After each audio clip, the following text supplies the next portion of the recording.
नमस्कार दोस्तों, कैसे हैं आप सब। उम्मीद करते हैं कि आप सब अच्छे ही होंगे।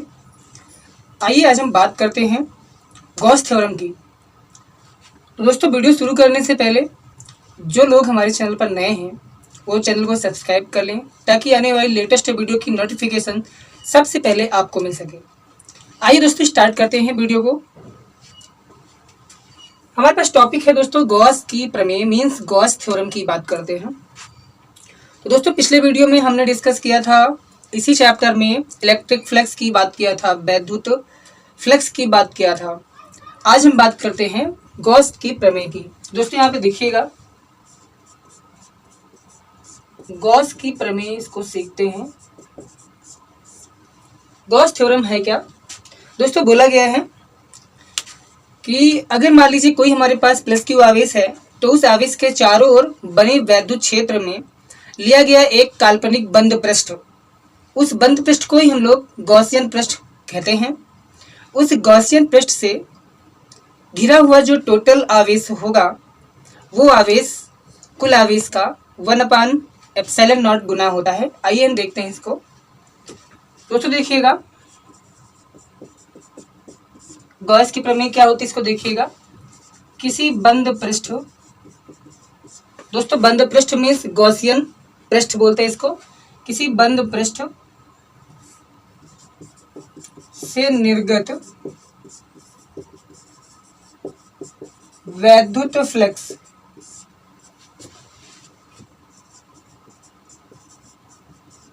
उस पृष्ठ द्वारा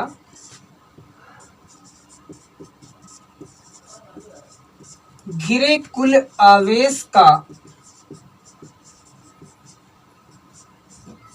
1/ε0 गुना होता है।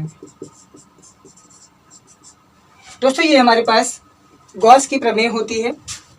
अब इससे हम बना लेते हैं अपना फार्मूला। मान लेते हैं मानव बंद पृष्ठ कैपिटल ए द्वारा प्लस क्यू आवेश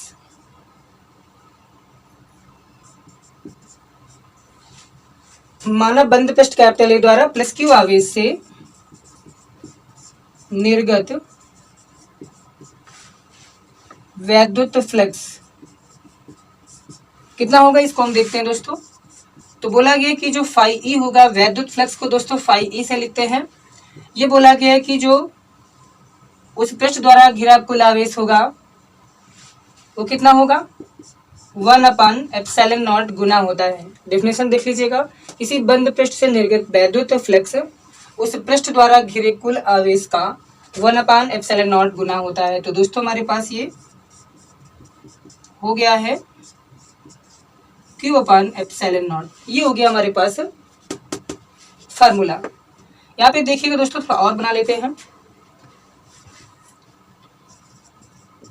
अतः कैपिटल ए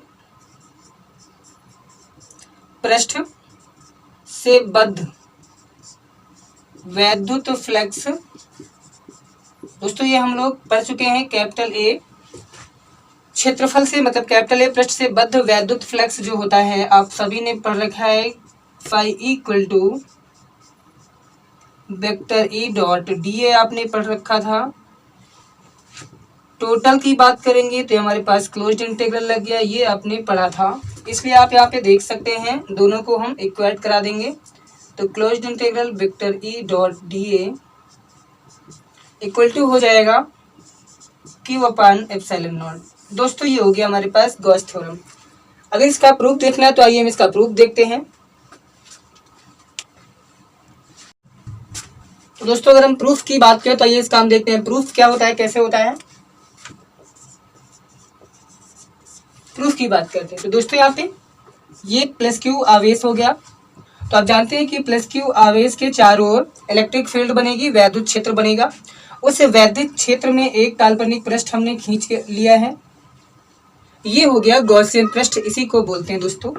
इस गॉसियन पृष्ठ पर इस आवेश से मीन्स केंद्र इसको मान सकते हैं, यहाँ से ये अल्प क्षेत्रफल कट करके निकाल लिया गया। सेंटर पर बना हुआ ये कोण घन कोण कहलाता है। आप इसको पढ़ चुके हैं। ये हो गया डी ओमेगा।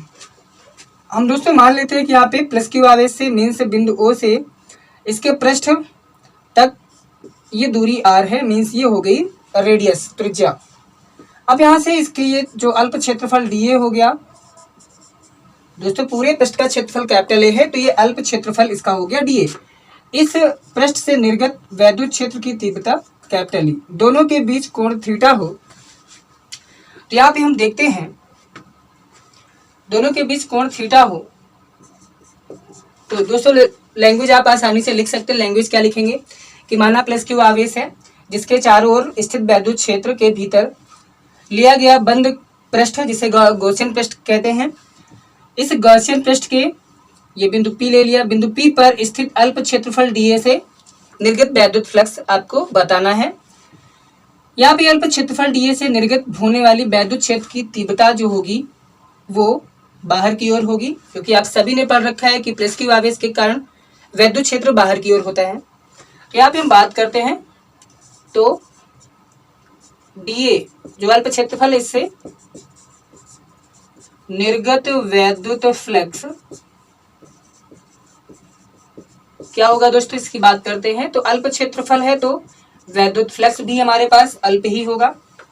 वैद्युत फ्लक्स आप पढ़ चुके हैं दोस्तों, वेक्टर ई डॉट डी ए। आप जानते हैं वैद्युत क्षेत्र की तीव्रता और क्षेत्रफल के गुणनफल को वैद्युत फ्लक्स कहते हैं। तो ये बन गया। आप सभी जानते हैं कि डॉट डी ए, इसको हम लिख सकते हैं, इनके बीच में कोण थीटा है, तो इसको लिख सकते हैं दोस्तों E D A cos theta. ये हो गया। अब दोस्तों चूंकि आप जानते हैं कि वैद्युत क्षेत्र की तीव्रता equal to 1/4πε0 into Q upon R square, distance यहाँ पे आर है, तो ये वैद्युत क्षेत्र की तीव्रता बन गई। Equation number first, equation number second. दोस्तों इन दोनों इक्वेशन को सॉल्व कर लेंगे बाय 1 and 2 वी गेट ई की वैल्यू ये जो है यहाँ पे उठा के रख देंगे, तो हमारे पास अल्प वैद्युत फ्लक्स हो जाएगा 1/4πε0 into Q upon R square, और इंटू में कितना है D A cos theta. E की वैल्यू यहाँ पे रख दिया पूरी, और आगे है डी ए कॉस थीटा। दोस्तों ये पूरी हमारे पास ये वैद्युत फ्लक्स अल्प क्षेत्रफल से है। अब यहाँ पे निकाल लेते हैं। अतः संपूर्ण पृष्ठ से निर्गत वैद्युत फ्लक्स, जब संपूर्ण की बात करेंगे दोस्तों तो इसको इंटीग्रेट कर देंगे, तो डी फाई ई हमारा हो जाएगा फाई ई। इसको इंटीग्रेट कर लेंगे, और दोस्तों यहाँ पे जो वैल्यू हमें कॉमन दिख रही है वो बाहर निकालने वाली कांस्टेंट है, उसको हम बाहर निकाल लेंगे। तो क्यू अपान 4πε0 इसको बाहर निकाल लेंगे। Closed integral D A cos theta upon R square, इसको हमने अंदर रखा है। अब दोस्तों आप सभी जानते हैं इसकी वैल्यू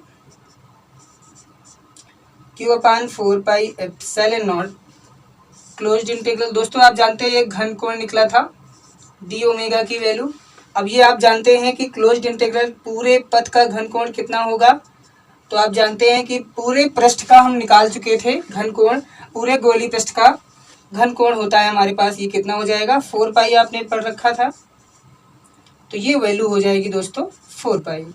अब दोस्तों ये 4π से 4π कैंसिल हो गया, तो आप देख सकते हैं यहाँ पे हमारे पास जो वैद्युत फ्लक्स आ गया है वो क्यू अपान ε0 आ गया है।